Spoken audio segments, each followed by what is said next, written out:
حضرت عمر بن شعیب اپنے والد سے اور وہ عمر کے دادا سے روایت کرتے ہیں کہ نبی کریم صلی اللہ علیہ وسلم کے پاس ایک آدمی حاضر ہوا اور کہنے لگا، یا رسول اللہ صلی اللہ علیہ وسلم، میرے پاس مال اور دولت بھی ہے اور میری اولاد بھی ہے، بے شک میرے والد میرے مال کے محتاج ہیں۔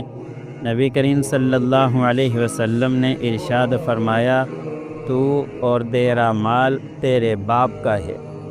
حضرت عبداللہ بن عمر بن عاص رضی اللہ تعالی عنہ سے روایت ہے کہ نبی پاک صلی اللہ علیہ وسلم نے ارشاد فرمایا، اللہ تعالیٰ کی رضا والد کی رضا میں ہے اور اللہ پاک کی ناراضگی والد کی ناراضگی میں ہے۔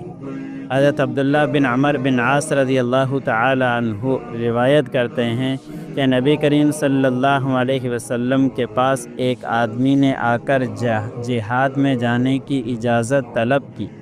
آپ صلی اللہ علیہ وسلم نے پوچھا، کیا تمہارے ماں باپ زندہ ہیں؟ اس نے جواب دیا، جی ہاں۔ آپ صلی اللہ علیہ وسلم نے ارشاد فرمایا، جاؤ اور ان کی خدمت میں لگے رہو۔ اللہ عمل کرنے